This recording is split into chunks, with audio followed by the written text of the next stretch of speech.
Donc, mon ami Bertrand Tommasoni, je crois qu'il s'appelle, m'a rappelé l'autre jour, quand je lui parlais des leaders, à quel point Hegel avait donné l'importance à cette notion, notamment autour du personnage de Napoléon, dont il a été contemporain. Ce sont les leaders qui font l'histoire. Moi, c'est ma conception fondamentale par rapport à l'astrologie. Les leaders font l'histoire. Donc, ce qui arrive aux leaders agit puissamment sur l'histoire, sur le destin de l'humanité, le destin des nations. En toute logique, ça signifie qu'il faut étudier le programme de chaque leader majeur, chaque leader qui a un poids considérable, une influence considérable, pas tout le monde, et voir par quelle phase tel ou tel leader va passer. Est-ce qu'ils vont passer par des phases comparables, ou au contraire des phases antagonistes? Et là, on est complètement à l'opposé de la démarche d'André Barbeau, qui ne s'intéresse pas au choc des leaders, mais au choc des planètes. Et à mon avis, c'est une erreur majeure, dont le XXIe siècle devra se débarrasser, une fois pour toutes. Ce qu'on appelle une astrologie hors sol.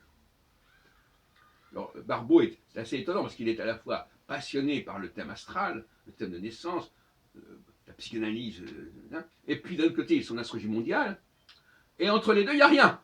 Il n'y a pas de connexion.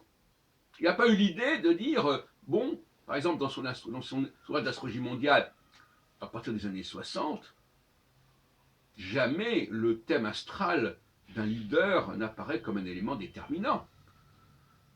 Alors, et en plus, de toute façon, quelle conception du thème astral, c'est un autre sujet.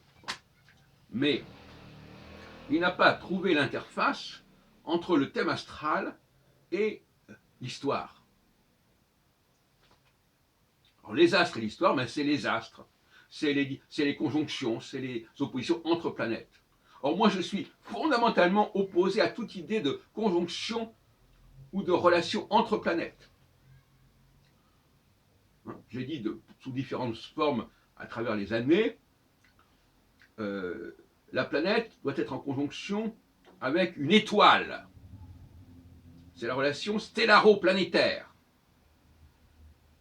Et en l'occurrence, maintenant, je dis, la planète doit être en aspect avec l'étoile correspondant au degré ascendant du leader. Correspondant, c'est-à-dire en aspect avec un aspect de conjonction, d'opposition ou de quadrature avec le degré ascendant du leader. Qui correspond d'ailleurs, puisque, voilà, qui correspond à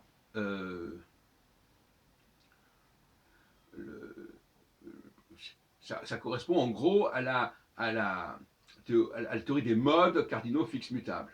Bon. Voilà ce qu'il faut dire. Donc,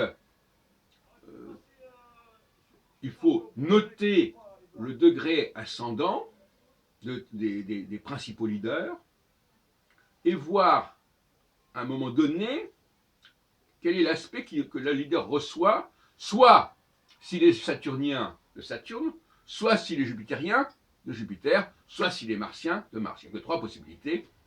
La troisième possibilité, d'ailleurs, Mars ne pouvant concerner que des petits leaders, puisque le cycle de Mars est un petit cycle.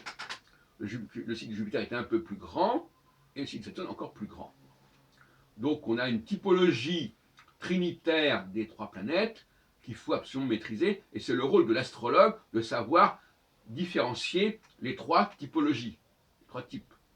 On n'est plus dans le 12 signes zodiacaux, terminé, on est dans les trois types qui sont ceux qu'a mis en évidence dans ses ouvrages de 1955 et de 1960 Michel Gauquelin, dans l'influence des astres et dans les hommes et les astres. Regardez ces tableaux, Mars, Jupiter, Saturne, point. Que Gauquelin ait ajouté d'autres choses par la suite, à mon avis, ça n'a pas d'intérêt. Jean-Pierre Nicolas avait compris qu'il y avait un noyau central Mars, Jupiter, Saturne, hein, ce qu'il appelle le groupe E, mais il avait gardé le premier groupe Soleil, Mercure, Vénus, et le troisième groupe, Uranus, Neptune, Pluton, ce qui est une erreur majeure. il fallait garder uniquement les 3 planètes centrales. Il fallait également évacuer toute la question des 12 secteurs, de toute façon, qui vient des astronomes qui ont besoin de diviser le ciel comme ils l'entendent, mais ça, les astronomes n'ont pas besoin de se charger de tout ça. Voilà, j'en resterai là pour l'instant.